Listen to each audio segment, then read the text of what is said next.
저는 상속받겠어요. 낡은 소파에 앉은 수연의 목소리가 거실에 울렸다. 큰오빠 준혁이 믿을 수 없다는 표정으로 동생을 내려다봤다. 수연아, 정신 차려. 집 시세 1억 2천만 원에 빚이 1억 8천만 원이야. 6천만 원 적자라고. 알아.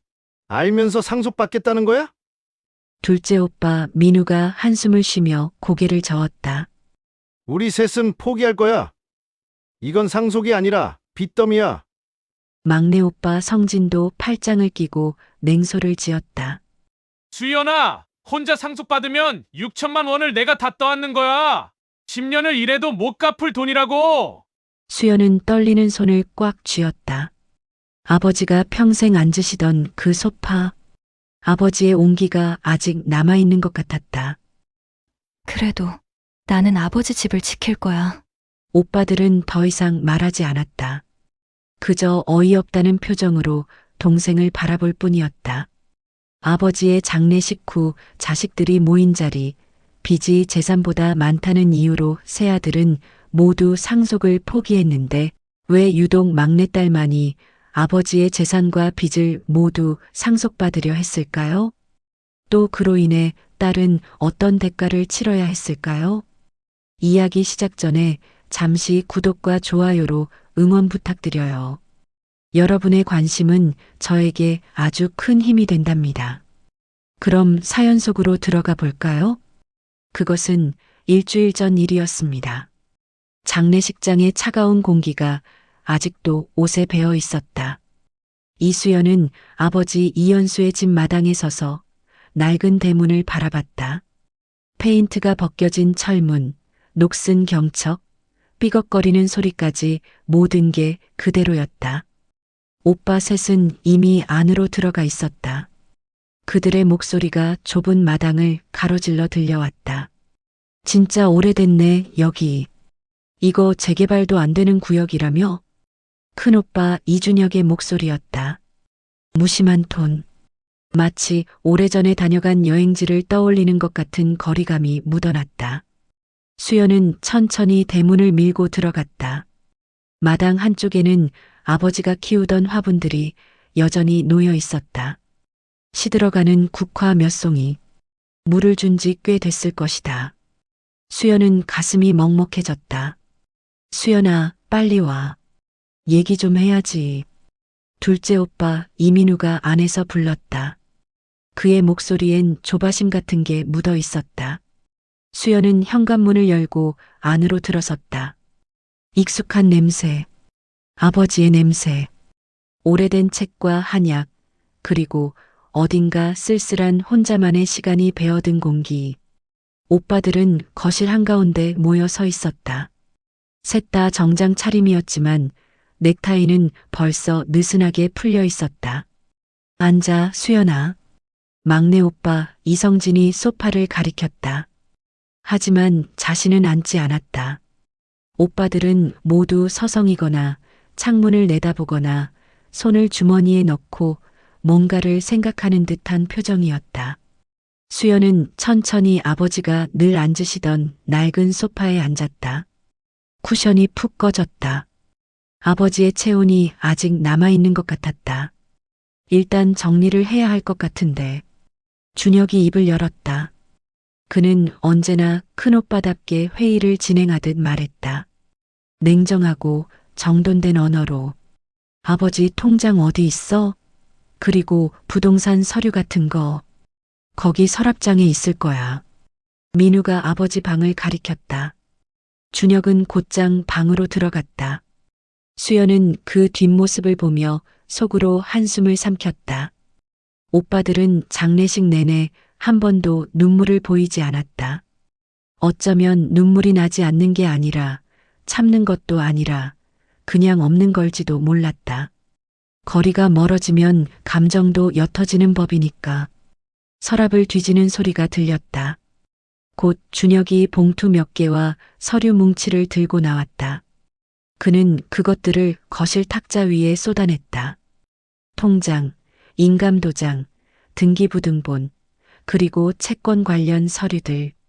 두껍게 쌓인 서류 더미를 보는 순간 수연은 불길한 예감이 들었다.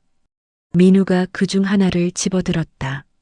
눈을 가늘게 뜨고 있더니 얼굴이 굳었다. 이거 카드론이네. 3천만 원? 뭐? 성진이 다가와 서류를 빼앗듯 들여다봤다. 그의 목소리가 떨렸다. 이것도 있어. 신용대출 5천만 원. 준혁이 다른 서류들을 하나씩 펼치기 시작했다. 그의 얼굴에서 혈기가 빠져나갔다. 손이 점점 빨라졌다. 서류를 한 장, 두 장, 세 장씩 넘기며 그는 중얼거렸다.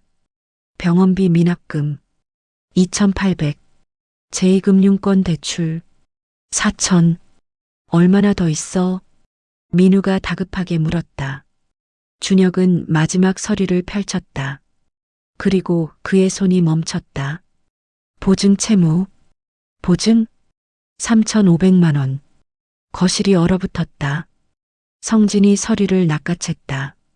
아버지가 보증을 섰다고? 누구 보증을? 여기 보면 김영호. 아버지 친구분인 것 같은데. 그분이 파산한 거야? 서류상으론 그렇게 나와 있어. 2년 전에 채무 불이행으로 보증인에게 청구가 넘어온 거고. 민우가 떨리는 손으로 계산기를 꺼냈다. 탁자 위에 흩어진 서류들을 하나씩 확인하며 숫자를 입력했다. 그의 이마에 땀이 맺혔다. 3,000, 5,000, 2,800, 4,000, 3,500. 계산기를 두드리는 소리만 거실에 울렸다. 마지막 숫자를 입력하고 민우는 화면을 응시했다. 그리고 천천히 고개를 들었다. 1억 8,300만 원. 침묵. 무겁고 긴 침묵이 거실을 짓눌렀다. 수연도 숨이 멎는 것 같았다. 1억 8천만 원. 상상도 못할 금액이었다. 1억 8천? 성진이 되물었다. 믿을 수 없다는 듯. 이게 말이 돼? 말이 되든 안 되든 여기 다 적혀 있어.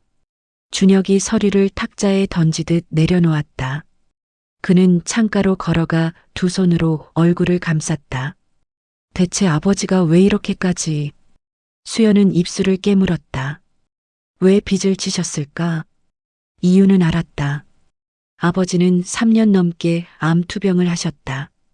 위암에서 시작해 간으로 전이됐고 마지막엔 폐까지. 수술비, 항암 치료비, 고가의 표적 치료제. 건강보험으로 안 되는 게 절반이었다. 아버지는 살고 싶으셨을 것이다. 조금만 더 버티면 암을 이길 수 있을 거라 믿으셨을 것이다. 그래서 카드를 긁고 대출을 받고 급한 돈이 필요할 땐 사채까지 쓰셨을 것이다. 그리고 보증. 아버지는 평생 의리를 중시하는 분이셨다. 친구가 어려우면 외면하지 못하는 분. 김영호 사장님. 아버지와 40년 지기였던 그분이 사업에 실패했을 때 아버지는 보증을 섰다. 그리고 그분이 파산하자 그 빚까지 떠안게 된 것이다. 수연은 마지막 2년 동안 자주 아버지를 찾아뵀다. 병원에 모셔다 드리고 약을 챙겨드리고 밤에 아프시면 달려갔다. 그때마다 아버지는 괜찮다, 괜찮아라고만 하셨다. 빚이 이렇게 많은 줄은 몰랐다. 하지만 오빠들은 그런 걸 몰랐다. 마지막 3년 동안 오빠들이 아버지를 찾아뵌 건 명절에 잠깐 들렀던 게 전부였다. 아버지가 얼마나 아프셨는지, 얼마나 힘드셨는지 그들은 알려고 하지 않았다. 집은... 민우가 입을 열었다. 목소리가 갈라졌다. 집 시세는 얼마야? 준혁이 등기부등본을 집어들었다. 대지 120평방미터, 건물 100평방미터, 2층 단독주택. 이 동네 시세가... 성진이 급히 휴대폰으로 검색했다. 여기 근처 매물. 비슷한 평수가 1억 1천, 1억 3천. 건물 상태는? 준혁이 물었다. 그들은 주위를 둘러봤다. 갈라진 벽지, 곰팡이 핀 천장 구석, 삐걱거리는 마루, 낡은 창호. 민우가 한숨을 쉬었다. 이 상태론 1억 받기도 힘들 거야. 수리비만 수천만 원은 들겠는데 1억 2천만 원으로 쳐도. 성진이 다시 계산기를 두드렸다. 1억 2천에서 1억 8천을 빼면 마이너스 6천만 원. 준혁이 대신 말했다. 그의 목소리는 차가웠다. 게다가 집 팔 때 중개 수수료 몇백, 세금 잡비까지 합치면 실제론 7천만 원 가까이 손해를 봐야 해. 7천만 원? 민우가 벽에 기대며 중얼거렸다. 이건 상속이 아니야. 빚더미잖아. 4명이서 나누면. 성진이 조심스럽게 말했다. 1인당 1,700에서 1,800? 그것도 집이 빨리 팔린다는 가정하에. 안 팔리면 이자는 계속 붙고 그럼 1인당 2천만 원은 좋게 넘어. 준혁이 소파에 털썩 앉았다. 이건 무조건 포기해야 해. 나도 그렇게 생각해. 민우가 고개를 끄덕였다. 우리 집도 대출 원금 갚기도 빠듯한데 2천만 원을 어떻게 감당해. 애들 학원비도 밀려 있는데. 나도 마찬가지야. 성진도 한숨을 내쉬었다. 결혼 앞두고 있는데 이런 빚까지 떠안으면 결혼도 깨질 수 있어. 처가에서도 난리 날 거고. 새 오빠의 시선이 동시에 수연에게로 향했다. 준혁이 물었다. 수연아, 너도 당연히 포기하는 거지? 수연은 대답하지 않았다. 그저 아버지의 흔적들을 천천히 둘러볼 뿐이었다. 벽에 걸린 낡은 시계, 탁자 위의 돋보기, 소파 옆 작은 책장, 신발장에 나란히 놓인 구두. 모든 게 아버지였다. 이 집 전체가 아버지의 삶이었다. 수연아? 민우가 다시 불렀다. 당연히 포기하는 거지. 우리 4명 다 포기하면 되니까. 나는. 수연은 천천히 입을 열었다. 아버지 집을 지키고 싶어. 거실의 공기가 멈췄다. 3초간의 정적. 그리고 폭발. 뭐? 너 제정신이야? 성진이 벌떡 일어서며 소리쳤다. 지금 무슨 소리 하는 거야? 너 혼자 상속받으면 6천만 원을 다 떠안는 거야. 6천만 원. 실제론 7천만 원 가까이 될 거야. 민우도 다가왔다.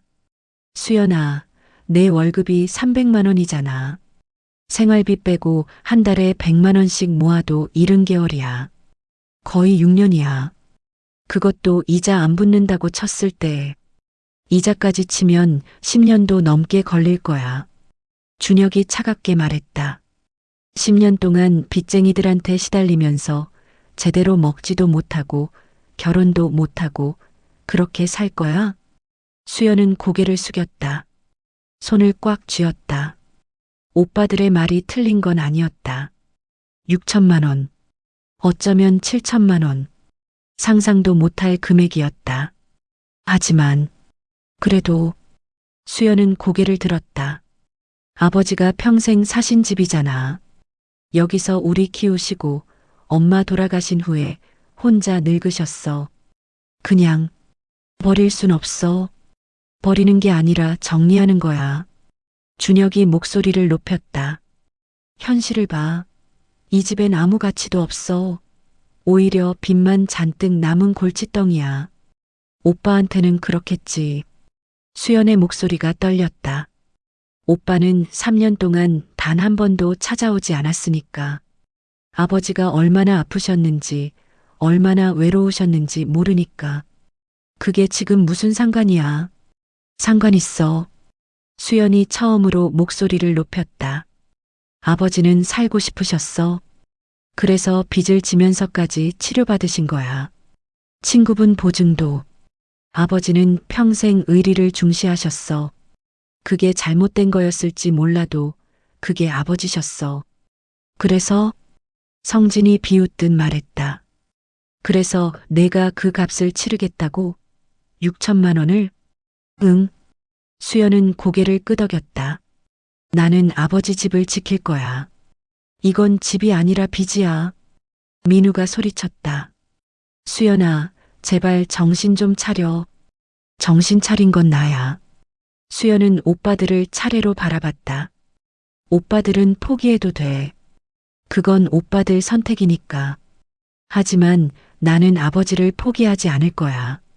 준혁이 한숨을 크게 내쉬었다. 그는 창밖을 보며 한동안 말이 없었다. 민우와 성진도 서로 눈치만 봤다. 거실에 무거운 침묵이 흘렀다. 좋아. 준혁이 돌아서며 말했다. 내가 그렇게까지 고집부리면 어쩔 수 없지. 우리는 상속 포기할 거야. 너 혼자 떠안아. 알았어. 수연아. 준혁이 수연에게 다가왔다. 그의 목소리는 차가웠다. 너 후회할 거야.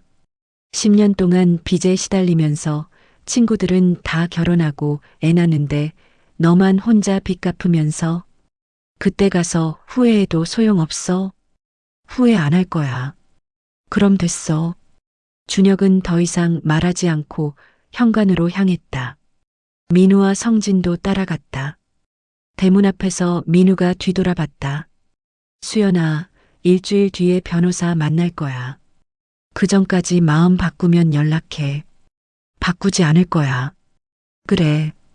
그럼 내 맘대로 해. 대문이 쾅 닫혔다. 오빠들의 발소리가 골목길로 멀어졌다. 다시 조용해진 집. 수연은 소파에 그대로 앉아 있었다. 1억 8천만 원. 집을 팔아도 6천만 원이 부족한 빚. 오빠들과 함께 나눴다면 1인당 2천만 원 정도였을 것이다. 하지만 혼자 떠안으면 6천만 원, 아니 실제론 7천만 원 가까이를 감당해야 한다. 몇 년이 걸릴까? 10년? 아니, 이자까지 생각하면 더 오래 걸릴 수도 있다. 그 시간 동안 수연은 무엇을 포기해야 할까? 결혼? 꿈? 평범한 삶? 아버지. 수연의 눈가에 눈물이 맺혔다. 하지만 그녀는 울지 않았다. 아직은. 울면 무너질 것 같았다. 울면 오빠들 말이 맞는 것 같았다. 수연은 천천히 일어나 창가로 갔다. 마당을 내려다봤다. 저문은 해가 화분을 붉게 물들이고 있었다. 시든 국화들 사이로 작은 새싹 하나가 보였다. 죽은 줄 알았던 화분에서 새 생명이 돋아나고 있었다. 수연은 작게 미소 지었다. 그리고 속으로 다짐했다. 할 수 있어. 나는 할 수 있어. 아버지, 제가 아버지 집 지킬게요. 창밖으로 첫 별이 떠올랐다. 수연은 그 별을 바라보며 눈물을 닦았다. 과연 내가 이 집을, 아버지의 마지막 숨결을, 6천만 원이 넘는 빚을 짊어지고도 지킬 수 있을까? 일주일이 빠르게 지나갔다. 수연은 그 시간 동안 아버지 집을 정리하며 보냈다. 쌓인 편지들, 오래된 앨범, 서랍 구석에 숨겨진 약 봉투들. 정리하면 할수록 아버지의 외로움이 손에 잡혔다. 혼자 드시던 밥상, 혼자 보시던 TV, 혼자 누우셨을 침대. 매일 밤 아버지가 약을 드셨을 시간에 맞춰 울리도록 맞춰진 알람 시계도 발견했다. 수연은 매일 밤 그 집에서 잤다. 오빠들은 단 한 번도 들르지 않았다. 전화도 문자도 없었다. 그들은 이미 마음을 정한 것이다. 수연 혼자서 알아서 하라고. 그리고 약속한 날이 왔다. 오빠들이 만난다는 변호사 사무실. 수연은 정확한 시간에 도착했다. 깔끔한 건물 3층, 유리문 너머로 법무법인 정석이라는 간판이 보였다. 안으로 들어가니 오빠 셋이 이미 상담실에 앉아 있었다. 그리고 그 맞은편엔 50대로 보이는 변호사가 서류를 펼쳐놓고 있었다. 어서 오세요. 이수연 씨시죠? 변호사가 일어서며 악수를 청했다. 수연은 작게 인사하고 빈자리에 앉았다. 오빠들은 그녀를 쳐다보지도 않았다. 그들의 시선은 탁자 위 서류에 고정되어 있었다. 그럼 본격적으로 상담을 시작하겠습니다. 변호사가 안경을 고쳐 쓰고 서류를 정리했다. 일단 가져오신 서류들을 검토해 봤는데요. 고인이신 이현수 씨의 상속 재산과 채무를 정리해 드리겠습니다. 그가 첫 장을 넘겼다. 먼저 부동산입니다. 단독주택 한 채, 대지 120평방미터, 건물 100평방미터. 현재 이 지역 시세와 건물 상태를 고려하면 약 1억 원에서 1억 2천만 원 정도로 추정됩니다. 생각보다 낮네요. 준혁이 중얼거렸다. 네, 재개발 구역이 아니고 건물 노후도가 높아서 시세가 낮습니다. 그리고 여기 채무 내역입니다. 변호사가 다른 서류를 펼쳤다. 카드론 3천만 원, 신용대출 5천만 원, 병원비 미납금 2,800만 원, 제2금융권 대출 4천만 원, 그리고 그가 잠시 멈췄다. 보증채무 3,500만 원, 합계 1억 8,300만 원입니다. 그럼 집을 팔아도 민우가 계산기를 두드렸다. 1억 2천에서 1억 8천을 빼면 6천만 원 적자네요. 맞습니다. 게다가 매각 과정에서 중개수수료, 세금 등을 고려하면 실제 손실은 7천만 원 가까이 될 수 있습니다. 변호사는 침착하게 말을 이었다. 이런 경우 상속을 포기하실 수 있습니다. 상속 포기를 하시면 채무도 승계되지 않습니다. 다만 재산도 받을 수 없죠. 포기하려면 어떻게 해야 하나요? 준혁이 물었다. 가정법원에 상속 포기 신고를 하시면 됩니다. 기한은 상속 개시를 안 날로부터 3개월 이내입니다. 아직 한 달 정도 여유가 있으시니 천천히 결정하셔도 됩니다. 저희 셋은 포기하는 걸로 하겠습니다. 준혁이 단호하게 말했다. 민우와 성진도 고개를 끄덕였다. 변호사는 수연을 바라봤다. 이수연 씨는 어떻게 하시겠습니까? 수연은 잠시 숨을 고르고 입을 열었다. 저는 상속하겠습니다. 사무실에 정적이 흘렀다. 변호사는 눈썹을 살짝 치켜 올렸다. 오빠들의 얼굴엔 역시나라는 표정이 떠올랐다. 이수연 씨, 변호사가 조심스럽게 말했다. 혹시 상황을 정확히 이해하고 계신 건가요? 다른 상속인 분들이 모두 포기하시면 채무 전액이 수연 씨에게 승계됩니다. 알고 있습니다. 6천만 원이 넘는 금액입니다. 실제론 7천만 원 가까이 될 수도 있고요. 괜찮습니다. 수연의 목소리는 떨렸지만 단호했다. 변호사는 잠시 그녀를 응시하다가 고개를 끄덕였다. 알겠습니다. 그럼 상속 의사를 확정하신 거군요. 네. 준혁이 수연을 향해 몸을 기울였다. 수연아, 정말 이렇게 할 거야? 마지막으로 묻는데. 응. 우리가 포기하면 넌 혼자서 7천만 원을 떠안는 거야. 그것도 집을 팔고 나서도 남는 빚을. 알아. 알면서도? 응. 오빠들은 포기해. 나는 아버지 집을 지킬 거야. 민우가 한숨을 쉬었다. 정말 답답하네. 왜 그렇게 고집을 부려? 고집이 아니야. 수연은 오빠들을 똑바로 바라봤다. 선택이야. 성진이 피식 웃었다. 비웃는 듯한 웃음. 좋아. 내 선택이면 내가 책임져. 변호사가 끼어들었다. 그럼 절차를 진행하겠습니다. 이준혁 씨, 이민우 씨, 이성진 씨는 상속 포기 신청을 도와드리고 이수연 씨는 상속 등기 절차를 밟으시면 됩니다. 그는 각자에게 필요한 서류를 나눠줬다. 이 서류들을 작성하시고 여기에 서명과 날인 부탁드립니다. 오빠들은 빠르게 서류를 작성했다. 마치 빨리 끝내고 싶다는 듯. 준혁이 가장 먼저 도장을 찍고 서명을 끝냈다. 민우와 성진도 이어서 마쳤다. 수연은 천천히 서류를 읽었다. 상속 승인서. 이 서류에 서명하는 순간 아버지의 빚이 모두 그녀에게 넘어온다. 7천만 원. 어쩌면 그 이상. 수연의 손이 떨렸다. 수연 씨, 괜찮으세요? 변호사가 물었다.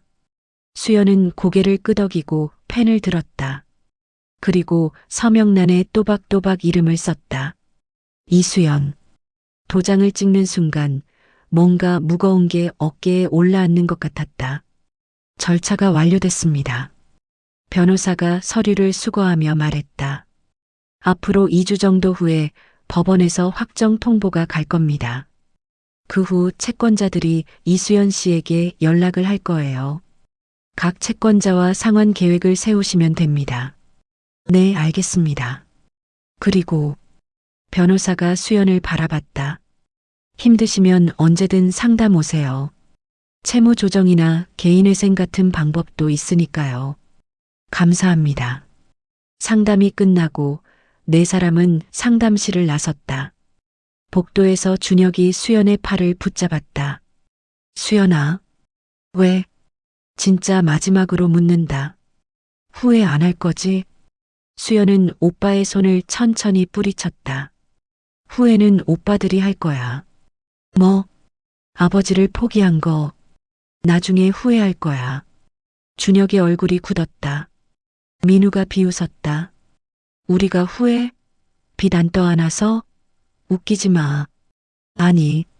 수연은 새 오빠를 차례로 바라봤다. 아버지를 외면한 거. 그게 오빠들이 평생 후회할 일이 될 거야. 야, 이수연. 나 먼저 갈게. 수연은 그 말을 남기고 엘리베이터로 향했다. 오빠들은 그녀를 따라오지 않았다. 엘리베이터 문이 닫히는 순간 수연은 그들의 차갑고 불편한 얼굴을 마지막으로 봤다. 문이 완전히 닫혔다. 수연은 혼자 남았다. 거울에 비친 자신의 얼굴을 봤다. 창백하고 지쳐 보였다. 하지만 눈빛만큼은 또렷했다. 괜찮아. 나는 할 수 있어. 건물을 나서자 찬바람이 불었다. 겨울이 다가오고 있었다. 수연은 외투깃을 여미고 버스 정류장으로 걸어갔다. 집으로, 아버지의 집으로 가야 했다. 그리고 그날 밤 수연은 아버지 방에서 일기장 하나를 발견했다. 낡은 수첩. 표지에 2020이라고 쓰여 있었다. 아버지의 마지막 해. 수연은 조심스럽게 펼쳤다. 2월 15일. 오늘도 병원. 의사 선생님이 6개월이라고 했다. 6개월. 아이들에게 말해야 할까? 아니다. 걱정만 끼칠 뿐이다. 수연이만 자주 온다. 고마운 아이다. 4월 3일. 항암 치료 시작. 너무 아프다. 하지만 살고 싶다. 조금만 더 살고 싶다. 6월 10일. 영우가 파산했다. 내가 보증을 선 빚이 내게 왔다. 3,500만 원. 어떻게 갚아야 할까? 9월 20일. 빚이 너무 많다. 죽으면 아이들이 고생하겠지. 미안하다.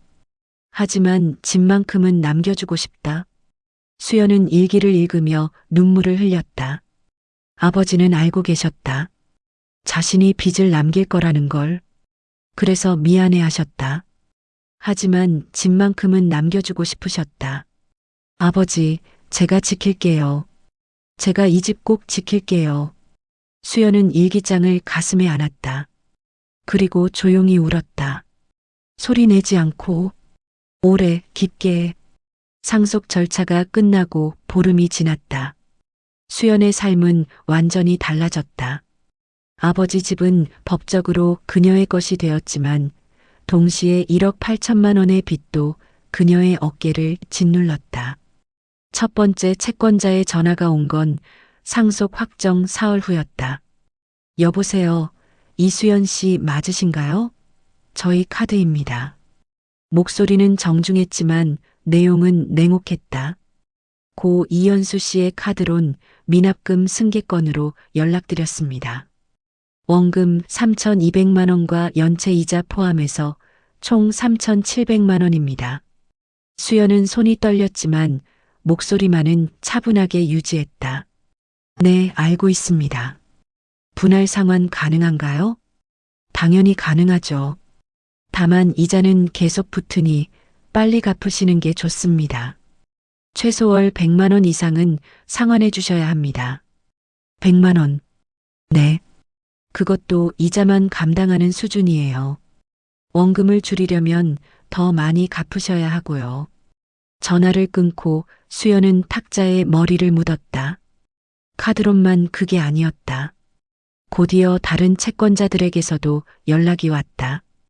이수연 씨, 신용대출 5천만 원 건입니다. 병원비 2,800만 원 납부 부탁드립니다. 하루에 대여섯 통의 전화. 수연은 각각의 채권자와 통화하며 분할 상환 계획을 세웠다. 계산을 해보니 매달 최소 200만 원 이상을 갚아야 이자라도 감당할 수 있었다. 원금을 줄이려면 300만 원은 있어야 했다.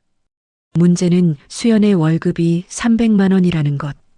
여기서 월세 50만 원, 식비와 교통비, 통신비를 빼면 남는 게 거의 없었다. 수연은 계산을 다시 해봤다. 어떻게 해도 답이 안 나왔다. 결국 수연은 결심했다. 월세방을 빼고 아버지 집으로 이사하기로. 그리고 알바를 시작하기로. 주말엔 이미 일하고 있었지만 평일 저녁에도 일을 해야 했다. 낮엔 회사, 밤엔 편의점, 주말엔 음식점 서빙. 이사는 금방 끝났다. 수연은 살림이 많지 않았다.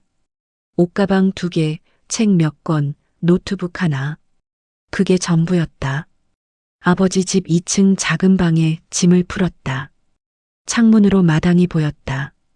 시든 화분들과 낙엽이 쌓인 마당. 이제 여기가 내 집이구나. 수연은 창밖을 바라보며 생각했다. 복잡한 감정이 밀려왔다. 슬픔, 두려움, 그리고 묘한 안도감.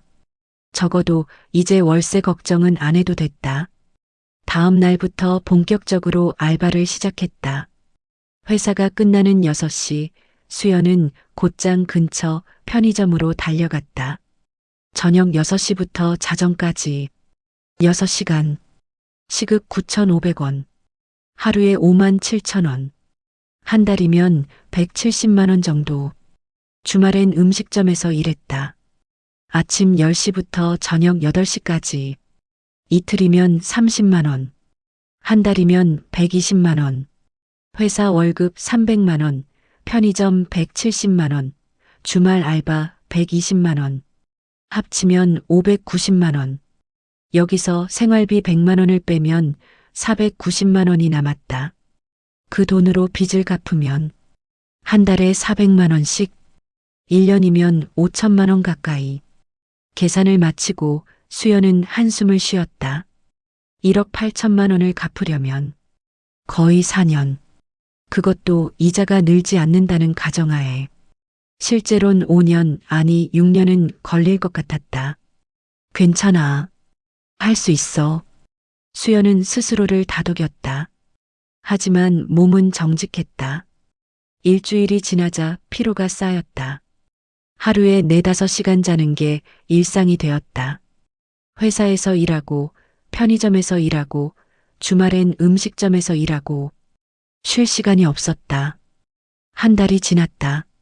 수연의 얼굴은 야위었고 눈 밑에는 다크서클이 짙게 자리 잡았다.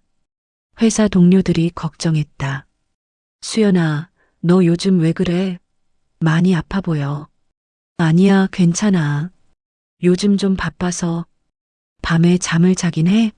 얼굴이 왜 그렇게 창백해? 응, 자. 걱정 마. 하지만 걱정하지 않을 수 없었다. 어느 날 회사에서 수연은 화장실에서 쓰러질 뻔했다. 어지러움이 심하게 왔다. 벽을 짚고 겨우 버텼다. 거울을 봤다. 핏기 없는 얼굴, 초점 없는 눈동자. 조금만 더 버티자. 그날 저녁 편의점에서 일하던 중 손님이 왔다. 50대 남자. 술에 취한 듯 비틀거렸다. 담배 한 갑. 네, 어떤 걸로 드릴까요? 아무거나. 수연이 담배를 건네자 남자가 물었다. 아가씨, 얼굴이 왜 그래? 아파? 아니요, 괜찮습니다. 괜찮아 보이지 않는데. 많이 힘들어 보여. 남자는 술 냄새를 풍기며 계산을 했다. 그리고 가면서 한마디 덧붙였다. 너무 무리하지 마. 몸 상하면 나중에 후회해. 수연은 그 말에 가슴이 뭉클했다. 낯선 사람의 걱정. 오빠들에게서는 받지 못한 말. 2달이 지났다. 수연은 400만 원씩 꾸준히 빚을 갚아 나갔다. 1억 8천만 원이었던 빚은 천천히 줄어들었다. 1억 7천만 원, 1억 6천만 원. 하지만 끝이 보이지 않았다. 그 과정에서 수연은 여러 번 한계에 부딪혔다. 어느 날은 편의점에서 정말로 쓰러졌다. 과로였다. 구급차가 왔고 병원에 실려갔다. 링거를 맞으며 의사는 말했다. 이렇게 계속하면 큰일 납니다. 면역력이 바닥났어요. 좀 쉬셔야 합니다. 네. 하지만 수연은 쉴 수 없었다. 쉬면 돈이 안 들어왔고 돈이 안 들어오면 빚을 갚을 수 없었다. 그래서 링거를 맞고 다음날 바로 출근했다. 편의점 사장님이 걱정스럽게 물었다. 수연 씨, 괜찮아요? 어제 쓰러지셨잖아요. 네, 괜찮습니다. 죄송해요. 무슨 일 있어요? 왜 이렇게까지 일하세요? 그냥 돈이 필요해서요. 사장님은 더 묻지 않았다. 하지만 그날부터 중간중간 쉬라고 했다. 의자에 앉아서 일하라고도 했다. 작은 배려들이 수연을 버티게 했다. 3달이 지났다. 계절이 바뀌었다. 겨울에서 봄으로. 하지만 수연의 삶은 여전히 겨울 같았다. 춥고 외롭고 끝이 보이지 않았다. 어느 주말 수연은 시간을 내서 아버지 집 마당을 정리했다. 쌓인 낙엽을 쓸고 화분에 물을 줬다. 그러다 옆집 할머니와 마주쳤다. 아이고, 수연이 아니니? 할머니, 안녕하세요. 요즘 자주 오네? 여기 사는 거야? 네, 이사 왔어요. 할머니가 수연을 자세히 봤다. 그리고 눈가에 눈물이 맺혔다. 아이고, 많이 힘들지? 아니요, 괜찮아요. 괜찮을 리가 있니? 얼굴에 다 써 있어. 현수 씨 빚 때문에 고생하는 거지? 수연은 놀랐다. 어떻게? 동네에서 다 알아. 현수 씨가 돌아가시고 아들들은 상속 포기하고 딸 혼자 떠안았다고. 안쓰럽더라. 할머니가 수연의 손을 꼭 잡았다. 수연아, 넌 효녀야. 진짜 효녀. 요즘 같은 세상에 그런 자식이 어디 있니? 감사합니다. 힘들겠지만 견뎌. 좋은 날이 올 거야. 반드시. 할머니는 수연을 안아줬다. 그 따뜻한 품에서 수연은 한참을 울었다. 얼마 만에 느끼는 온기인지 가족에게도 받지 못한 위로를 낯선 이웃에게서 받았다. 할머니, 응, 울어. 실컷 울어. 수연은 소리내어 울었다. 그동안 참았던 눈물이 한꺼번에 쏟아졌다. 할머니는 수연의 등을 토닥이며 함께 울었다. 그날 이후 할머니는 가끔 반찬을 가져다 줬다. 김치, 나물, 된장찌개. 수연은 그걸 먹으며 힘을 냈다. 그리고 다시 일어섰다. 넉 달째. 빚은 1억 6천만 원 정도로 줄었다. 아직도 멀었다. 하지만 수연은 포기하지 않았다. 하루하루 버텼다. 낮엔 회사, 밤엔 편의점, 주말엔 음식점. 같은 일상이 반복됐다. 어느 날 회사에서 팀장이 수연을 불렀다. 수연 씨, 요즘 업무에 집중이 안 되는 것 같은데요. 무슨 일 있어요? 죄송합니다. 앞으로 조심하겠습니다. 건강 관리 좀 하세요. 회사 일도 중요하지만 몸이 우선이에요. 네, 알겠습니다. 수연은 고개를 숙였다. 하지만 속으로는 알고 있었다. 몸이 우선이라는 걸. 하지만 지금은 빚이 우선이었다. 몸이 아프든 말든 일단 빚을 갚아야 했다. 그렇게 5달이 지나갔다. 계절이 또 바뀌었다. 봄에서 여름으로. 무더운 날씨 속에서도 수연은 멈추지 않았다. 그리고 빚은 1억 5천만 원으로 줄었다. 하지만 수연은 한계를 느끼고 있었다. 언제까지 이렇게 버틸 수 있을까? 몸은 이미 비명을 지르고 있었다. 언제 쓰러질지 모르는 상황. 그래도 수연은 멈출 수 없었다. 문득 오빠들이 생각났다. 그들은 지금 뭘 하고 있을까? 편하게 가족들과 저녁을 먹고 TV를 보고 웃고 있을까? 수연은 그들에게 연락하고 싶었다. 도와달라고 힘들다고 말하고 싶었다. 하지만 수연은 휴대폰을 들지 않았다. 그들은 도와주지 않을 것이다. 아니, 도와주더라도 그건 동정일 뿐이었다. 수연은 동정을 받고 싶지 않았다. 조금만 더 버티자.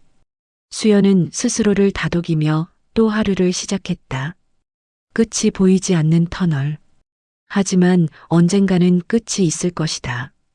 그 끝을 향해 수연은 묵묵히 걸어갔다. 6달이 지났다. 수연의 삶은 기계적이었다. 아침 7시에 일어나 회사 출근, 저녁 6시에 편의점, 자정에 귀가, 주말엔 음식점 같은 루틴이 반복됐다.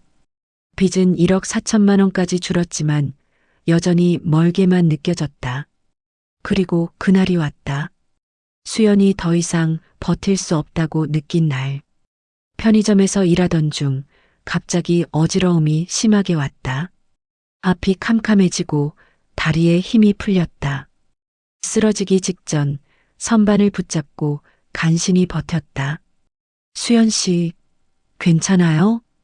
사장님이 달려왔다. 네, 괜찮습니다. 괜찮을 리가 없잖아요. 얼굴이 새하얘요.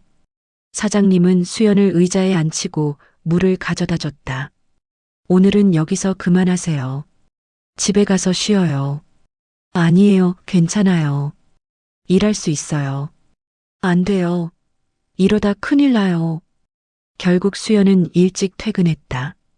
집으로 돌아오는 길, 수연은 눈물이 났다. 일을 못하면 돈을 못 번다. 돈을 못 벌면 빚을 못 갚는다. 그런데 몸이 말을 안 듣는다. 집에 도착해 소파에 누웠다. 천장을 바라봤다. 외로웠다. 너무 외로웠다. 혼자서 이 모든 걸 감당하기엔 벅찼다. 문득 오빠들이 생각났다. 가족. 그들도 가족이잖아. 혹시 모르잖아. 6달이 지났으니 마음이 좀 변했을지. 수연이 얼마나 힘든지 알면 조금은 도와줄지도. 수연은 휴대폰을 집어들었다. 한참을 망설이다가 큰오빠 준혁에게 전화를 걸었다. 심장이 빠르게 뛰었다. 신호음이 길게 울렸다.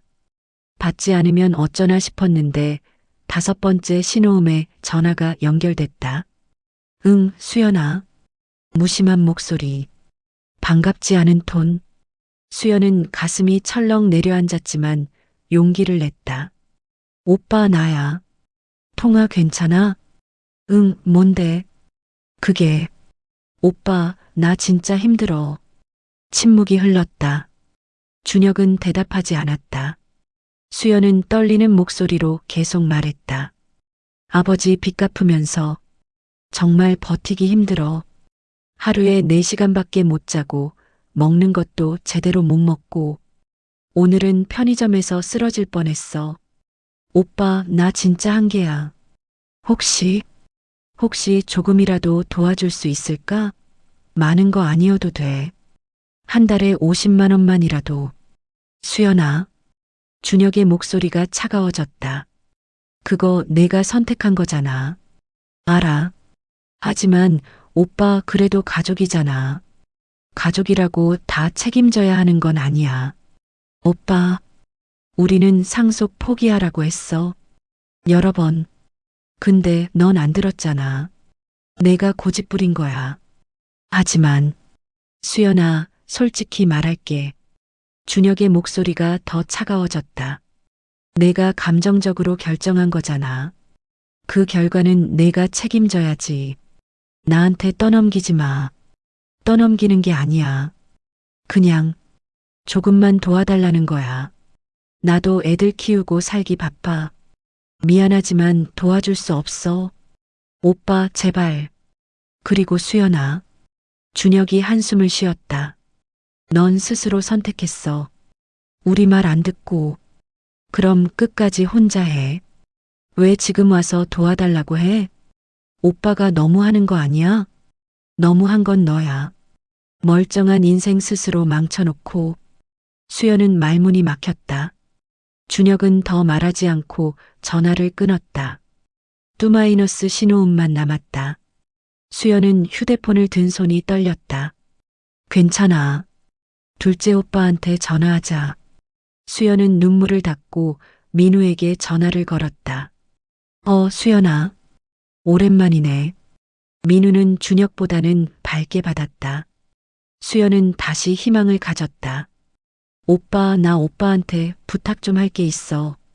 뭔데? 나 아버지 빚 갚으면서 너무 힘들어. 혹시 오빠가 좀 도와줄 수 있을까? 많은 금액 아니어도 돼. 한 달에 50만 원만이라도. 민우가 웃었다. 비웃는 것 같은 웃음. 야, 진짜? 너 진심이야? 응. 수연아, 준혁이 형한테도 전화했지? 어떻게 알았어? 단톡방에 올렸거든. 내가 전화할 거라고. 그리고 절대 도와주지 말자고. 수연의 심장이 얼어붙었다. 단톡방. 그들은 이미 알고 있었다. 그리고 미리 약속까지 했다. 오빠들이. 왜 그렇게까지. 왜긴. 우리도 우리 인생 살기 바쁘니까. 민우의 목소리에 짜증이 섞였다. 수연아, 너 우리가 뭐라고 했는지 기억 안 나? 포기하라고 했잖아. 근데 내가 안 들었어. 이제 와서 도와달라고 하면 내가 도와줄 것 같아? 하지만 오빠, 나 정말. 야, 나도 내 인생 살기 바빠. 너한테 줄 돈 없어. 민우의 목소리가 높아졌다. 그리고 솔직히 말하면 너 그렇게 고생해도 싸. 왜 남 말을 안 들어? 멍청하게. 오빠, 그렇게까지 말할 거야? 사실이잖아. 너 혼자 영웅 되려고 한 거 아니야? 아버지 효녀 되려고? 그럼 혼자 해결해. 우리 끌어들이지 말고. 수연은 입술을 깨물었다. 눈물이 차올랐다. 민우는 계속 말했다.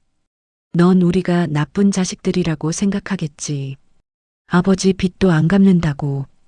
근데 말이야, 우리는 현실적인 거야. 감정에 휘둘리지 않는 거지. 너처럼 멍청하게 인생 망치지 않는 거라고. 나는 인생 망치는 게 아니야. 그래. 그럼 뭐야? 하루에 4시간 자면서 쓰러지면서 일하는 게 멀쩡한 인생이야? 웃기지 마.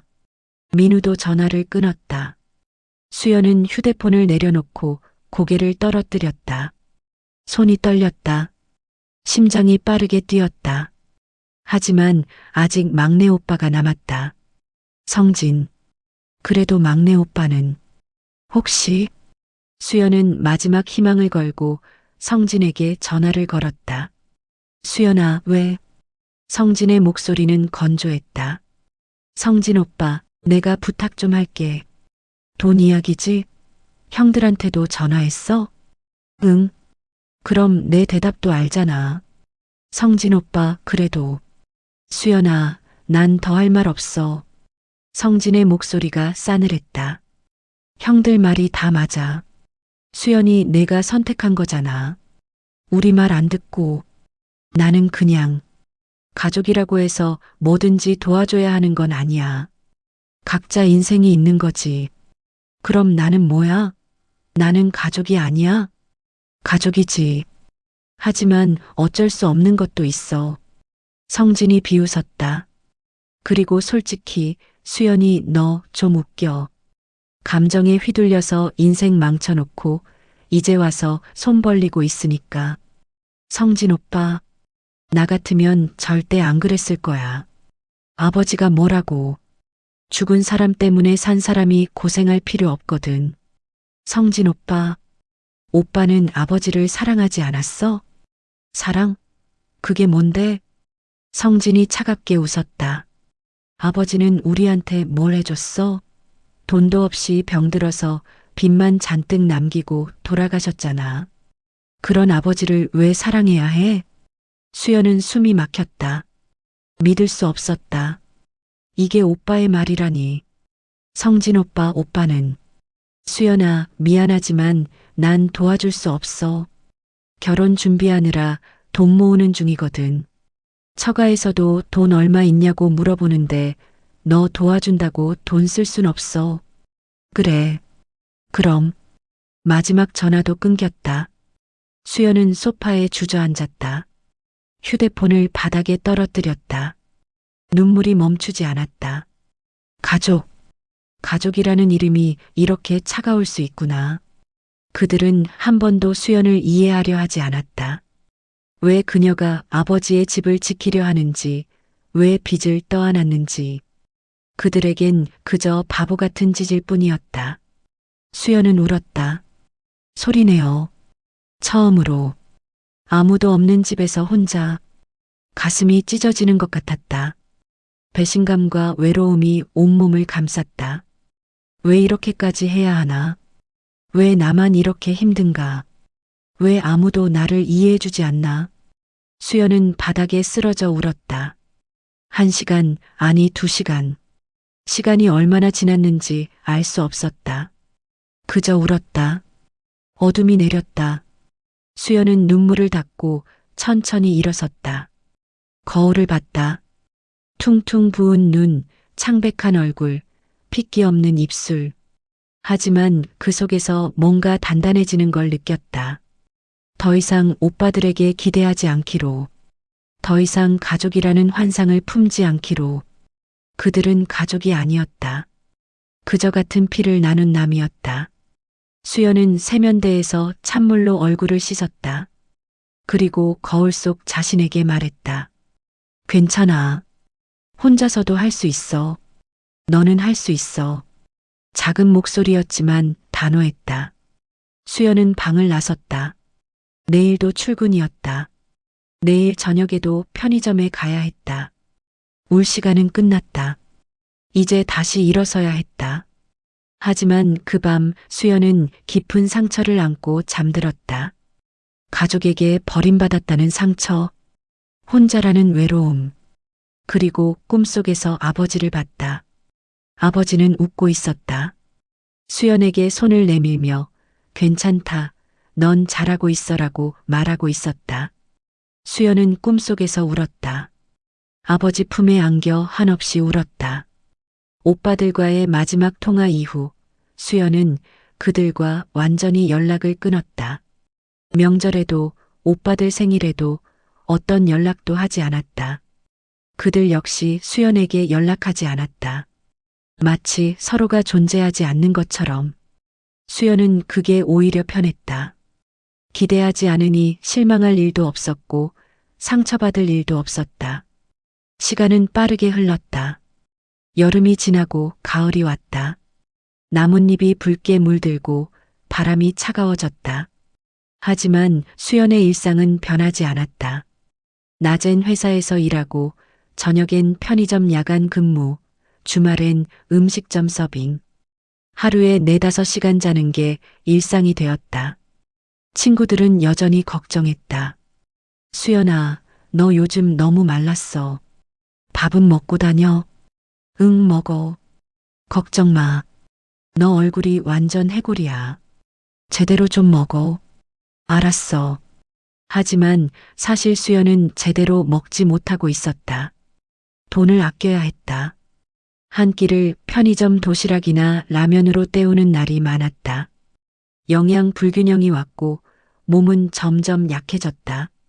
어느 날 회사 화장실에서 수연은 또 쓰러질 뻔했다. 빈혈이었다. 벽을 짚고 겨우 버텼다. 동료가 달려와 부축했다. 수연 씨, 괜찮아요? 응, 괜찮아. 병원 가봐야 하는 거 아니에요? 아니야, 그냥 좀 어지러워서 금방 괜찮아질 거야. 동료는 걱정스러운 얼굴로 수연을 보았지만 더 이상 말하지 않았다. 그들도 알았다. 수연이 무언가 힘든 일을 겪고 있다는 것을. 그날 저녁 편의점에서 일하던 중 옆집 할머니가 들어왔다. 어머, 수연이 아니니? 할머니, 안녕하세요. 여기서 일하고 있었구나. 힘들겠네. 할머니는 우유와 빵을 사면서 수연을 자세히 봤다. 그리고 눈가에 눈물이 맺혔다. 아이고, 얼굴이 왜 이렇게 야위었니? 밥은 먹고 다녀. 네, 먹어요. 거짓말. 얼굴에 다 써 있어. 할머니는 계산을 마치고 나가려다가 다시 들어와 라면 한 박스를 샀다. 이거 가져가.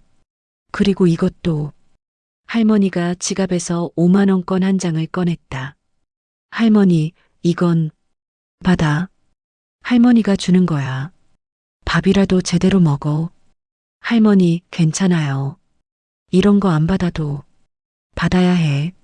안 받으면 할머니가 서운해. 할머니는 억지로 돈을 수연 손에 쥐어줬다. 수연은 눈물이 났다. 할머니, 울지 마. 너 진짜 잘하고 있어. 현수 씨가 하늘에서 지켜보고 계실 거야. 할머니는 수연의 손을 꽉 잡았다. 힘내. 좋은 날이 올 거야. 반드시. 할머니가 나간 후 수연은 5만 원권을 쥐고 한참을 울었다. 가족에게도 받지 못한 따뜻함을 낯선 이웃에게서 받았다. 그날 밤 수연은 할머니가 준 돈으로 제대로 된 식사를 했다. 오랜만에 고깃집에 가서 삼겹살을 먹었다. 혼자였지만 행복했다. 고기를 씹으며 눈물이 났다. 이런 평범한 행복이 이렇게 귀한 줄 몰랐다. 8달이 흘렀다. 수연의 빚은 1억 2천만 원까지 줄었다. 천천히 하지만 꾸준히. 매달 400만 원씩. 어떤 달은 500만 원까지 갚았다. 알바를 더 늘려서. 그 과정에서 수연은 여러 번 한계를 느꼈다. 몸이 아프고 정신이 흐려지고 포기하고 싶은 순간들. 하지만 그때마다 버텼다. 아버지 생각을 하며 할머니의 말을 떠올리며 어느 주말 수연은 시간을 내서 아버지 집을 조금씩 고쳐나가기 시작했다. 벽지를 새로 바르고 깨진 유리를 교체하고 마당의 잡초를 뽑았다. 작은 변화들이었지만 수연에겐 큰 의미였다. 집이 조금씩 살아나는 것 같았다. 아버지의 숨결이 다시 돌아오는 것 같았다. 수연은 페인트를 칠하면서 생각했다. 아버지, 보세요. 제가 이 집 지키고 있어요. 9달째. 계절이 또 바뀌었다. 가을에서 겨울로. 날씨가 추워졌지만 수연의 마음은 조금씩 따뜻해졌다. 버틴 시간이 쌓이면서 자신감도 생겼다. 나는 할 수 있어. 이미 이만큼 왔잖아.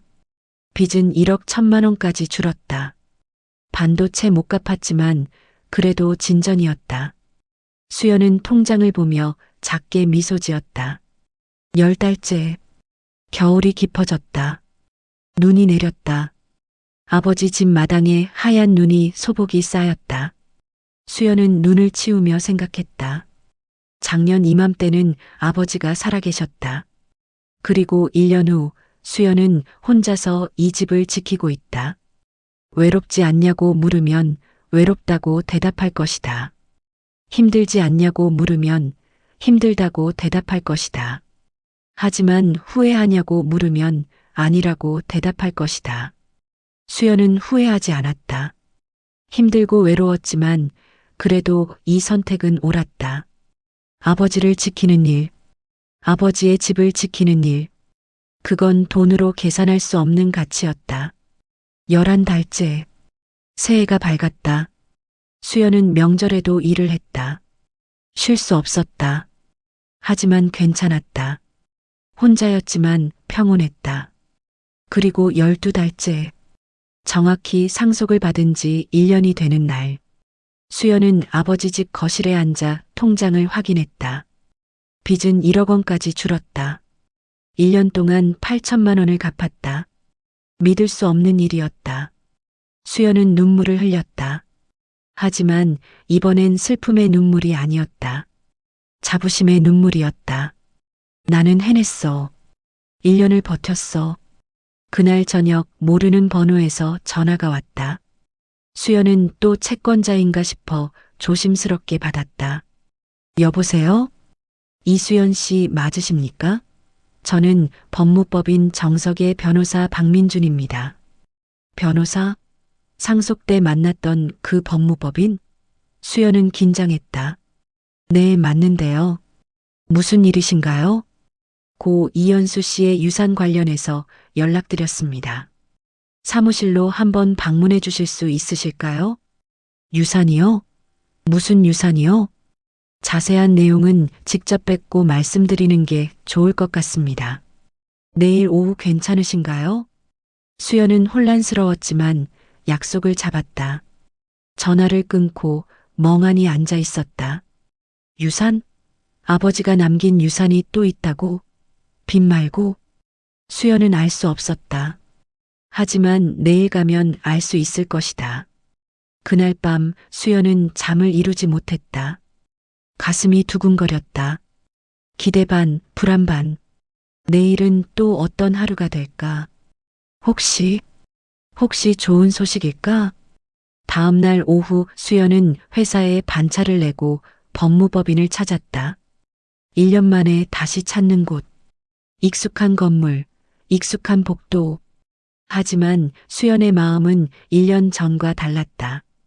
그땐 두려움뿐이었지만 지금은 담담했다. 이수연 씨, 어서 오세요. 변호사 박민준이 악수를 청했다. 50대 초반으로 보이는 온화한 인상. 수연은 긴장한 채 의자에 앉았다. 먼저 말씀드리겠습니다. 박 변호사가 서류 몇 장을 꺼내 탁자 위에 놓았다. 고 이현수 씨께서 생전에 신탁 계약을 체결하셨습니다. 신탁이요? 수연은 처음 듣는 말이었다. 네. 신탁이란 본인의 재산을 제3자, 즉 신뢰할 수 있는 기관에 맡겨서 관리하게 하고 특정 시점에 특정 인물에게 상속되도록 하는 제도입니다. 박 변호사가 서류를 밀어줬다. 이현수 씨는 돌아가시기 5년 전 저희 법무법인을 통해 신탁을 설정하셨습니다. 수연은 숨이 멎는 것 같았다. 손이 떨렸다. 그럼 재산이 있다는 건가요? 네. 박 변호사가 또 다른 서류를 펼쳤다. 금융자산입니다. 예금, 적금, 그리고 일부 주식, 총액. 그가 잠시 멈췄다. 3억 5천만 원입니다. 수연은 눈을 크게 떴다. 귀를 의심했다. 3억? 5천만 원? 3억 5천만 원이요? 네, 맞습니다. 그게 어떻게... 수연의 머릿속이 하얘졌다. 아버지는 빚이 1억 8천만 원이나 되셨다. 집도 낡았고 병원비도 감당 못하셨다. 그런데 3억 5천만 원이라니? 이현수 씨께서는 젊은 시절 사업으로 돈을 모으셨습니다. 박 변호사가 설명했다. 작은 무역회사를 운영하셨는데 90년대 중반에 사업이 잘 되어서 상당한 자산을 모으셨죠. 그리고 2000년대 초반에 사업을 정리하시면서 그 돈의 일부를 신탁으로 맡기셨습니다. 그럼 왜 병원비도 못 내시고 빚을 지셨어요? 신탁 재산은 일단 맡기면 쉽게 찾을 수 없습니다. 이현수 씨는 이 돈을 자녀들을 위해 남겨두고 싶어 하셨어요. 본인을 위해서는 쓰지 않겠다고 하셨습니다. 수연의 눈에서 눈물이 흘러내렸다. 아버지는 돈이 있으셨는데 자신을 위해서는 쓰지 않으셨다. 병원비를 내기 위해 빚을 지면서도 이 돈은 건드리지 않으셨다. 그리고 중요한 사실이 있습니다. 박 변호사가 다른 서류를 보여줬다. 신탁 재산은 일반 상속 재산과 별개로 관리됩니다. 상속 절차에서는 나타나지 않죠. 그래서 1년 전 상속 상담 때는 이 재산이 포함되지 않았습니다. 그럼 오빠들은 모릅니다. 이현수 씨께서는 이 신탁을 오직 딸인 이수연 씨에게만 상속하도록 지정하셨습니다. 박 변호사가 서류의 한 부분을 가리켰다. 여기 보시면 상속인은 이수연의 한정함이라고 명시되어 있습니다. 수연은 서류를 보며 눈물을 닦지 못했다. 아버지가 자신에게만, 오빠들이 아닌 자신에게만, 그리고 조건이 하나 있습니다. 조건이요? 네. 상속 개시 후 1년이 지나야 수령 가능하다는 조건입니다. 박 변호사가 또 다른 서류를 펼쳤다. 이현수 씨께서 남기신 말씀이 있습니다. 진짜 나를 사랑하는 사람은 1년을 견딜 것이다. 빚도 외로움도 견디며 내 집을 지킬 것이다. 그 사람에게만 이 재산을 주고 싶다고 하셨습니다. 수연은 더 이상 참을 수 없었다. 소리내어 울었다. 아버지, 아버지는 모든 걸 알고 계셨구나. 누가 진짜 자신을 사랑하는지, 누가 돈 때문이 아니라 마음으로 남아줄지. 그래서 1년이라는 시험을 준 거였다. 1년을 버티면 진짜 사랑이 증명되는 것이라고. 수연은 그 시험을 통과했다. 이수연 씨, 박 변호사가 조용히 말했다. 축하드립니다. 당신은 아버지의 시험을 통과하셨습니다. 이 재산은 이제 당신 것입니다. 감사합니다. 수연은 울면서 고개를 숙였다. 그리고 한 가지 더 좋은 소식이 있습니다. 더요? 보증채무 3,500만 원 기억하시죠? 네. 아버지 친구분 빚. 그 주채무자이신 김영호 씨께서 최근 사업을 다시 시작하셨는데 운이 좋게도 잘 되셨나 봅니다. 한 달 전에 보증채무를 전액 상환하셨어요. 정말요? 네. 그래서 수연 씨가 갚아야 할 채무가 3,500만 원 줄어든 겁니다. 수연은 믿을 수 없었다. 1억 8천만 원에서 3,500만 원이 빠지면 1억 4,500만 원. 그리고 자신이 1년 동안 8천만 원을 갚았으니 남은 빚은 6,500만 원. 그럼 제가 갚아야 할 빚이 6,500만 원입니다. 그리고 신탁 재산이 3억 5천만 원이니 박 변호사가 계산기를 두드렸다. 빚을 다 갚고도 2억 8,500만 원이 남습니다. 수연은 현실감이 없었다. 꿈을 꾸는 것 같았다. 1년 동안 죽도록 일했다. 하루에 4시간씩 자면서 쓰러지면서 울면서 그 모든 게 헛되지 않았다. 여기 서명하시면 됩니다. 박 변호사가 서류를 내밀었다. 수연은 떨리는 손으로 펜을 들었다. 서명을 하는 동안에도 눈물이 멈추지 않았다. 그리고 이현수 씨께서 마지막으로 남기신 편지가 있습니다. 박 변호사가 봉투 하나를 꺼냈다. 낡은 봉투. 아버지의 손글씨로 수연에게라고 쓰여 있었다. 수연은 떨리는 손으로 봉투를 받았다. 천천히 뜯어 편지를 꺼냈다. 수연아, 이 편지를 읽고 있다면 넌 1년을 견뎌낸 거겠지. 정말 자랑스럽다. 아버지는 너를 믿었어. 내가 끝까지 날 버리지 않을 거라는 걸 알았어. 너의 오빠들은 착한 아이들이야. 하지만 세상을 너무 현실적으로 보지. 돈으로 계산하고 손익으로 판단하지. 그게 나쁜 건 아니야. 하지만 가족은 그렇게 계산할 수 있는 게 아니거든. 수연아, 너는 달랐어. 너는 날 사랑으로 대했어. 돈이 없어도 집이 낡아도 아버지가 늙고 병들어도 너는 곁에 있어줬어. 그 마음이 얼마나 고마웠는지 몰라. 아버지는 젊었을 때 사업으로 돈을 좀 벌었어. 하지만 그 돈을 자랑하거나 쓰고 싶지 않았어. 아이들이 돈 때문에 아버지를 대하는 게 싫었거든. 그래서 신탁으로 맡겨두고 평범하게 살았어. 병원비 때문에 빚을 진 것도 친구 보증을 선 것도 다 내 선택이었어. 후회하지 않아. 나는 사람답게 살고 싶었어. 돈보다 의리를, 계산보다 마음을. 수연아, 이 재산은 내 것이야. 내가 마음껏 쓰렴. 빚 갚고 내 인생 살아. 결혼도 하고 아이도 낳고 행복하게 살아. 그게 아버지의 마지막 소원이야.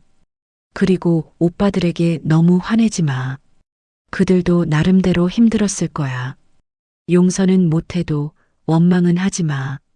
그게 내 마음을 편하게 할 거야. 사랑한다, 수연아. 정말 사랑한다. 아버지가. 수연은 편지를 읽으며 온몸으로 울었다. 아버지의 따뜻한 목소리가 들리는 것 같았다. 아버지의 손길이 느껴지는 것 같았다. 아버지, 저도 사랑해요. 정말, 정말 사랑해요. 박 변호사는 조용히 기다려줬다. 한참이 지나서야 수연은 진정했다. 그는 티슈를 건네며 말했다. 이연수 씨는 정말 지혜로운 분이셨습니다. 그리고 당신은 정말 훌륭한 딸입니다. 감사합니다. 수연은 눈물을 닦으며 일어섰다. 절차는 일주일 정도 걸립니다. 그 후 재산이 수연 씨 계좌로 입금될 겁니다. 네, 알겠습니다. 사무실을 나서며 수연은 하늘을 올려다봤다. 맑고 푸른 하늘. 구름 한 점 없이 깨끗했다. 수연은 웃었다. 진심으로. 오랜만에 행복했다. 아버지, 감사해요. 정말 감사해요. 하지만 수연은 몰랐다. 이 소식이 오빠들에게 전해지면 또 다른 폭풍이 몰아칠 거라는 걸. 일주일이 지났다. 수연의 통장에 3억 5천만 원이 입금됐다.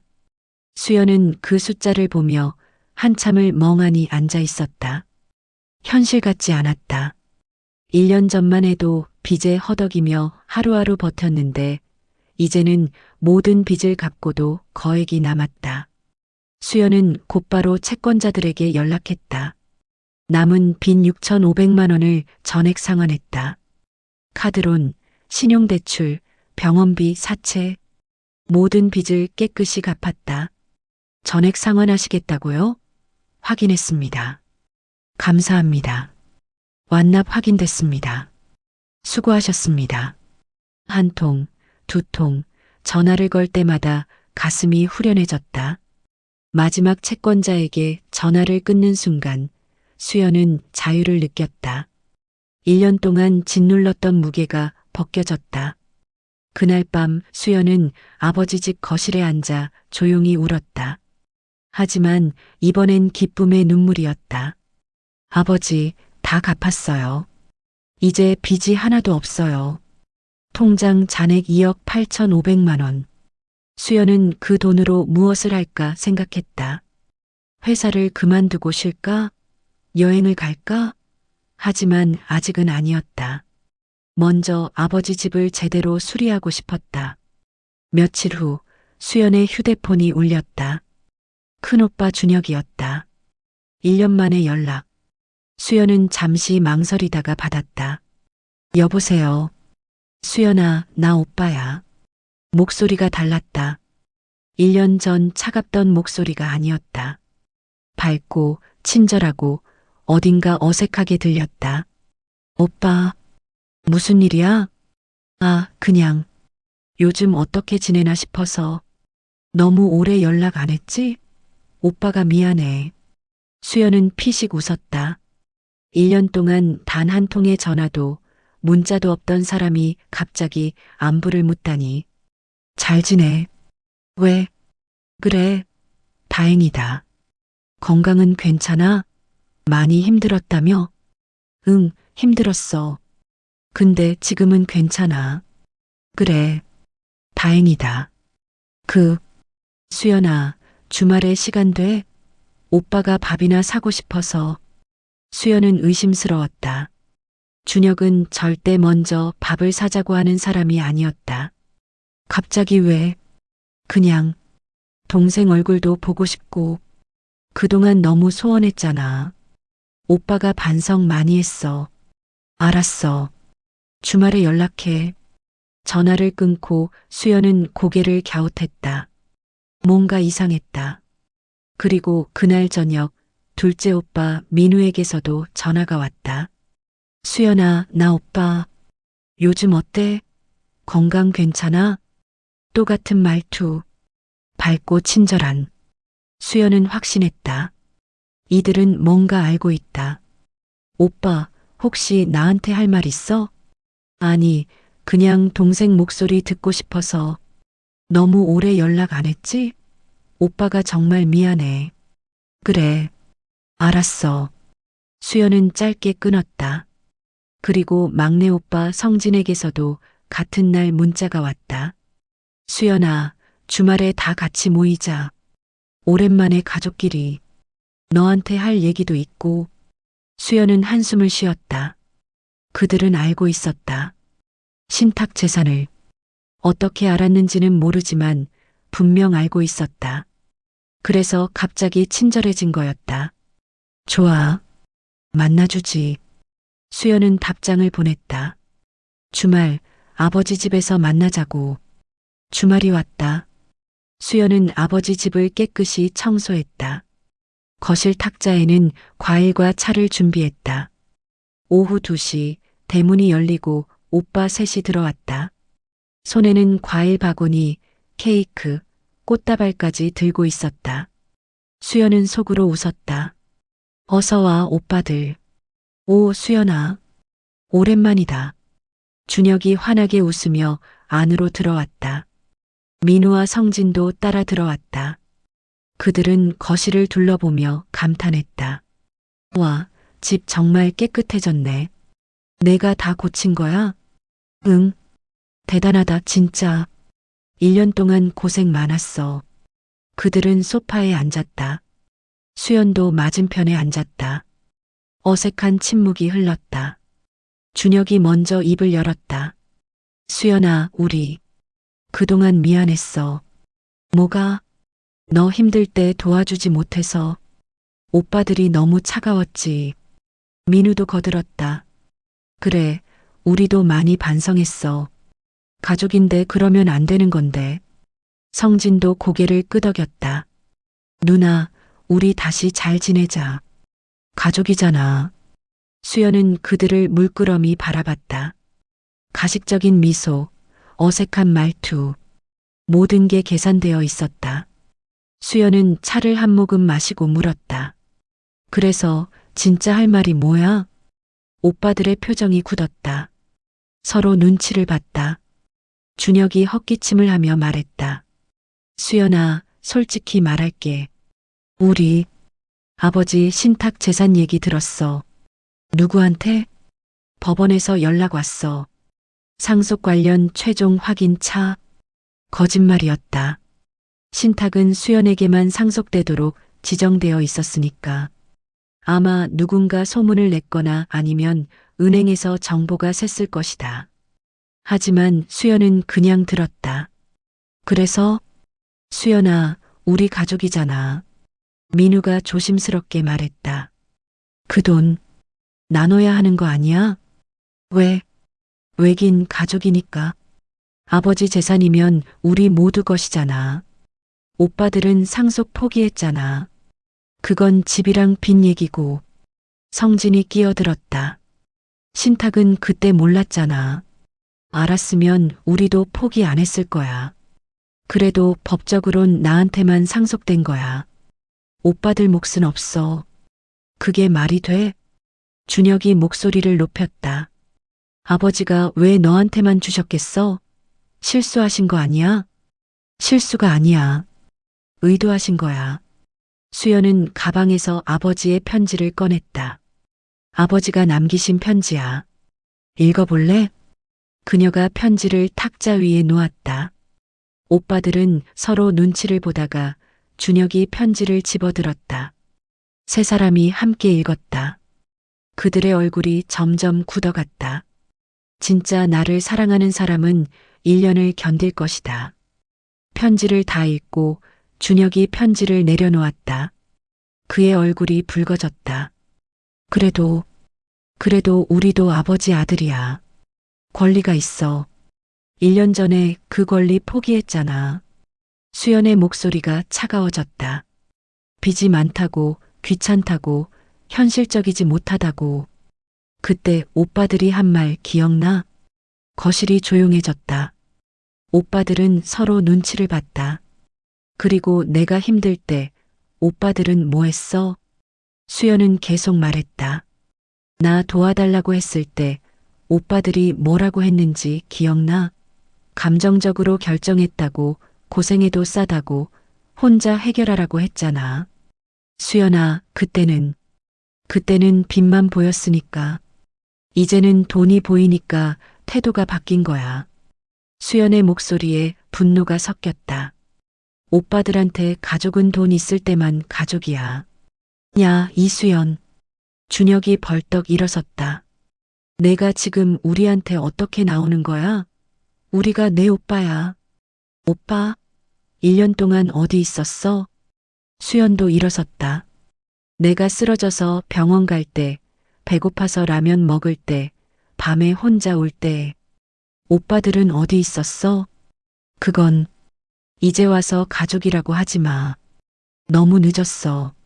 민우가 중간에서 말렸다. 모두들 진정해. 얘기로 풀자. 수연아, 우리가 그때 잘못한 건 인정해. 하지만 그래도 피는 못 속여. 우리 가족이잖아. 가족. 수연이 쓸쓸하게 웃었다. 가족이 뭔데? 힘들 때 외면하고 돈 있을 때만 나타나는 게 가족이야? 수연아, 너무 심하잖아. 성진이 짜증 섞인 목소리로 말했다.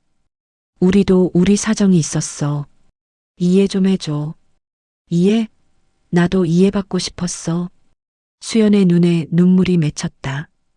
1년 동안 죽도록 일할 때 단 한 번이라도 이해받고 싶었어. 하지만 오빠들은 없었어. 수연아, 나가줄래? 뭐? 여기 내 집이야. 오빠들 나가. 수연아, 너 정말. 나가라고. 수연의 목소리에 오빠들은 움찔했다. 준혁이 마지막으로 말했다. 좋아. 오늘은 이만 갈게. 하지만 수연아, 이 문제 이렇게 안 끝나. 우리 법적으로 대응할 수도 있어. 해봐. 변호사도 소개해 줄까? 아버지가 나한테만 상속하신 거니까 오빠들이 할 수 있는 건 아무것도 없어. 준혁은 더 이상 말하지 못했다. 그들은 현관으로 향했다. 문을 나서며 민우가 뒤돌아봤다. 너 후회할 거야. 가족을 이렇게 대하면. 오빠들만큼은 후회 안 할 거야. 나는 아버지를 배신하지 않았으니까. 문이 쾅 닫혔다. 다시 조용해진 집. 수연은 소파에 주저앉았다. 심장이 빠르게 뛰었다. 하지만 후회는 없었다. 잘했어. 나 잘했어. 수연은 창밖을 바라봤다. 저무는 해가 마당을 붉게 물들이고 있었다. 평화로웠다. 오빠들이 떠난 후 수연은 며칠 동안 연락이 올까 조마조마했다. 하지만 아무 연락도 없었다. 법적 대응을 운운했지만 그들도 알았을 것이다. 신탁은 철저히 법적으로 수연에게만 지정되어 있다는 것을. 그들이 할 수 있는 건 아무것도 없었다. 일주일 후 준혁에게서 마지막 문자가 왔다. 수연아, 우리가 좀 심했다. 하지만 너도 생각해봐. 우리도 가족이야. 조금이라도 나눠줄 생각은 없어? 1,000만 원만이라도. 우리 형편도 어렵다. 수연은 한참을 그 문자를 바라봤다. 예전 같았으면 흔들렸을지도 몰랐다. 가족이라는 말에, 오빠들의 부탁에. 하지만 지금은 아니었다. 수연은 답장을 보냈다. 오빠, 나 1년 동안 혼자 버텼어. 아버지 빚 갚으면서 밤낮으로 일하면서. 그때 오빠들은 어디 있었어? 내가 쓰러져서 병원 갔을 때, 배고파서 편의점 도시락 먹을 때, 외로워서 올 때. 오빠들은 한 번도 없었어. 전화 한 통도 안 했잖아. 지금 와서 가족이라고 하는 건 오빠들한테 너무 편한 말이야. 가족은 힘들 때 함께 있는 사람들이야. 돈 있을 때만 나타나는 게 아니라 오빠들은 1년 전에 선택했어. 아버지를 포기하기로, 나를 외면하기로. 그 선택의 결과는 오빠들이 책임져야 해. 나는 오빠들을 용서할 수 없어. 하지만 원망하지도 않을게. 그냥 각자의 길을 가자. 그게 서로에게 나을 것 같아. 안녕, 오빠. 문자를 보내고 수연은 휴대폰을 내려놓았다. 답장은 오지 않았다. 아마 앞으로도 오지 않을 것이다. 그렇게 수연과 오빠들의 관계는 끝이 났다. 한 달 후 수연은 회사를 그만뒀다. 그리고 편의점 알바도 음식점 서빙도 그만뒀다. 1년 동안 쉬지 않고 일했으니 이제는 쉴 자격이 있었다. 수연은 남은 돈으로 아버지 집을 제대로 수리했다. 지붕을 고치고 벽을 새로 칠하고 마루를 교체했다. 낡은 가구들도 새 것으로 바꿨다. 하지만 아버지의 흔적은 그대로 남겨뒀다. 아버지가 앉으시던 소파, 아버지가 쓰시던 책상, 아버지가 키우시던 화분들. 마당도 새로 꾸몄다. 잔디를 심고 꽃을 심고 작은 나무도 심었다. 아버지가 좋아하시던 국화도 다시 심었다. 집은 새 것처럼 깨끗해졌지만 여전히 아버지의 온기가 남아 있었다. 2달 후 수연은 새로운 일을 시작했다. 아버지 집 1층을 개조해서 작은 카페를 열기로 했다. 동네 사람들을 위한 따뜻한 공간. 이름은 현순의 집. 아버지의 이름을 따서 지었다. 카페 인테리어는 소박했다. 나무 테이블, 편한 의자, 따뜻한 조명. 메뉴도 간단했다. 커피, 차, 수제 케이크. 하지만 분위기는 따뜻했다. 개업 첫날 옆집 할머니가 첫 손님으로 오셨다. 아이고, 수연아. 카페를 열었구나. 네, 할머니. 커피 한 잔 드릴게요. 그래, 고맙다. 할머니는 카페를 둘러보며 눈물을 닦았다. 현수 씨가 자랑스러워 하실 거야. 딸이 이렇게 훌륭하게 자랐으니. 감사합니다, 할머니. 너 정말 잘했어. 포기하지 않고 여기까지 온 거. 할머니가 수연의 손을 잡았다. 이제 행복해도 돼. 충분히 견뎠어. 수연은 눈가가 뜨거워졌다. 하지만 울지 않았다. 대신 웃었다. 저 행복해요, 할머니. 정말로. 그리고 그건 진심이었다. 수연은 행복했다.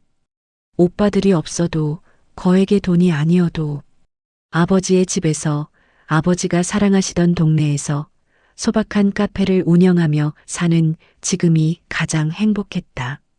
카페는 천천히 동네에 알려졌다. 할머니, 할아버지들이 자주 왔다. 수연은 그들에게 차를 대접하며 이야기를 들었다. 그들은 아버지 이야기를 해줬다. 현수 씨 참 좋은 분이었어. 동네에서 어려운 사람 있으면 항상 도와주셨지. 그분 덕분에 우리 손자가 대학 갈 수 있었어. 장학금 연결해 주셨거든. 의리가 있는 분이셨어. 친구 보증도 서시고.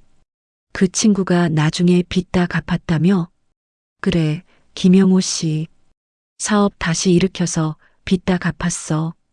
현수 씨 산소에도 다녀갔다던데. 수연은 그 이야기들을 들으며 아버지를 더 깊이 알아갔다. 아버지는 가족에게는 제대로 인정받지 못했지만 동네에서는 존경받는 분이셨다. 그 사실이 수연을 위로했다. 석 달이 지났다. 어느 날 오후 한 남자가 카페를 찾았다. 60대 초반으로 보이는 정장 차림의 남자. 그는 조심스럽게 들어와 둘러봤다. 저기, 이수연 씨 맞으신가요? 네, 그런데요. 저는 김영호라고 합니다. 고 이현수 씨의 친구입니다. 수연은 놀라서 일어섰다. 아버지 친구. 보증채무의 주채무자. 아, 안녕하세요. 앉으세요. 김영호는 자리에 앉았다. 그의 눈가가 붉어졌다. 현수 형님, 정말 좋은 분이셨어요. 제가 사업 실패해서 망했을 때 형님이 보증을 서주셨어요. 그 빚 때문에 형님이 고생하셨다는 거 돌아가시고 나서야 알았습니다. 제가 정말 죄송합니다. 형님 빚을 수연 씨가 떠안으셨다고 들었어요. 김영우가 고개를 숙였다. 다행히 제가 사업을 다시 시작해서 작년에 그 빚을 다 갚았습니다. 너무 늦어서 죄송합니다. 아니에요. 괜찮습니다. 그리고 이거. 김영우가 봉투를 꺼냈다. 형님 산소에 다녀오면서 생각했어요. 제가 할 수 있는 게 뭘까? 그래서 준비했습니다. 받아주세요. 이건 현수 형님께 갚지 못한 마음입니다. 그리고 수연 씨한테 고생시킨 것에 대한 사과입니다. 수연은 봉투를 열어봤다. 수표였다. 5천만 원. 이건 너무 많아요. 받을 수 없어요. 받아주세요. 제 마음입니다. 형님이 얼마나 좋은 분이셨는지 보증선거 한 번도 원망하지 않으셨어요. 오히려 제 걱정을 하셨죠. 김영우가 눈물을 닦았다. 형님 같은 친구는 다시 없을 겁니다. 그런 형님의 딸이 이렇게 훌륭하게 자라서 형님이 자랑스러워 하실 거예요. 수연도 눈물이 났다. 감사합니다. 아버지가 좋은 친구 두셨네요. 제가 더 감사합니다. 김영우는 커피를 마시고 일어섰다. 가끔 들를게요.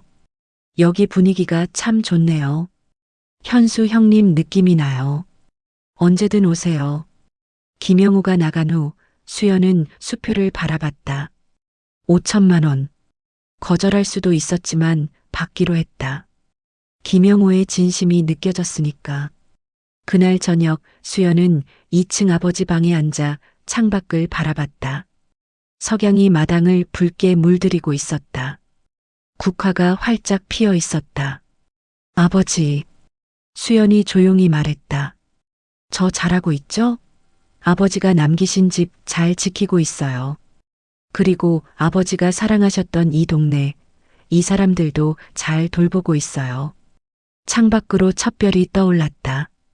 수연은 그 별을 바라보며 미소 지었다. 제가 아버지께 드릴 수 있는 최고의 선물이에요. 아버지 집을 지키고 아버지처럼 사는 거. 수연은 책상 서랍에서 아버지의 편지를 꺼냈다.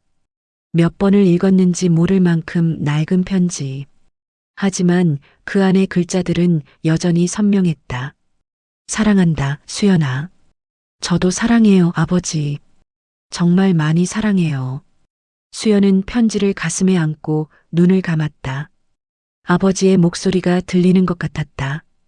아버지의 손길이 느껴지는 것 같았다. 그렇게 수연의 이야기는 새로운 시작을 맞이했다.